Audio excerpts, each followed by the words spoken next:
এসির বাতাস খেতে মার্কেটে ঢুকে মেয়েদের পোশাক নেড়ে চেড়ে দেখছিলাম। হঠাৎ কর্মচারী বলল, এভাবে নাড়াচাড়া না করে বউ বা গার্লফ্রেন্ড নিয়ে আসুন, শপিং করতে মজা পাবেন।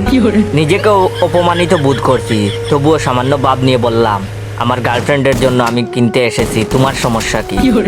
তখন সে বলল, সরি স্যার, তবে আমি বলছিলাম কারণ আপনি পছন্দ করে নিলে ঝামেলা হবে, 70% এর বেশি তার পছন্দ হবে না, তখন আবার রিটার্ন কিংবা পরিবর্তন করতে আসতে হবে। আমি বললাম, আমার গার্লফ্রেন্ড এখানেই আসছে, তাই অপেক্ষা করছি। লোকটা আর কিছু না বলে চলে গেল। আমি খুব বুদ্ধিমানের মতো হাঁটতে লাগলাম, কিন্তু এখন গার্লফ্রেন্ড কিভাবে আনবো? কারণ আমার কোনো গার্লফ্রেন্ড তো দূরের কথা, মেয়ে বান্ধবীও নেই। কেমন করে আমি যখন চিন্তার সাগরে ভেসে ভেসে বেড়াচ্ছি, তখন হঠাৎ করে একটা মেয়ে সেখানে প্রবেশ করলো। আমি তার কাছে গিয়ে কথা বলার চেষ্টা করলাম, কেমন আছেন? মেয়েটি বলল, কে আপনি? আমি বললাম, একটা উপকার করবেন। মেয়েটা বলল, যেমন? তখন আমি তাকে সব কিছু খুলে বললাম। মেয়েটা তখন আমার সঙ্গে গার্লফ্রেন্ডের মতো অভিনয় করতে লাগলো। তারপর তার যা যা লাগবে সব কিছু সে কিনতে লাগলো। সব কিছু কেনা শেষ করে মেয়েটা আমাকে বলল, একটা কথা বলতে চাই। আমি বললাম, বলেন।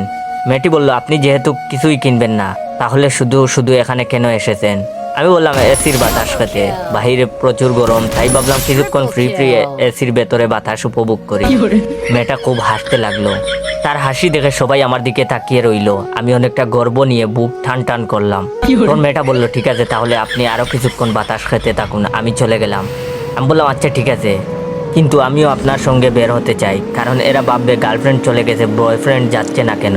মেয়েটা বলল, না না, তাহলে সমস্যা হবে। বাহিরে আমার বাবা দাঁড়িয়ে আছে, আর তিনি আপনার সঙ্গে বের হতে দেখলে বোকাজোকা করবেন। মেয়েটা চলে গেল ক্যাশিয়ারের কাছে। তারপর কিছুক্ষণ কথা বলে আমার দিকে তাকিয়ে বলল, আমি গাড়িতে অপেক্ষা করছি, তুমি তাড়াতাড়ি চলে আসো। আমি ভাবলাম, বাহ, কত বুদ্ধি তার। আমাকে আরো কিছুক্ষণ বাতাস খাবার ব্যবস্থা করে চলে গেল। কিন্তু আর না, এবার বের হতে হবে। বের হতে যাব এমন সময় আমাকে তারা ধরে ফেললো আর বলল, ভাই, টাকা না দিয়ে কোথায় যাচ্ছেন? আমি বললাম, কিসের টাকা? তখন তারা বলল, আপনার গার্লফ্রেন্ড 13,790 টাকার পোশাক নিয়ে গেল, সেই টাকা। আমি আকাশ থেকে পড়লাম।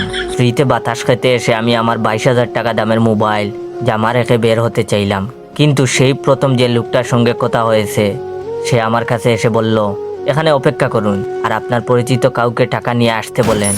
আমি বললাম, আশ্চর্য, এতক্ষণ আমি কি করব? তখন লোকটি বলল, কেন, ফ্রি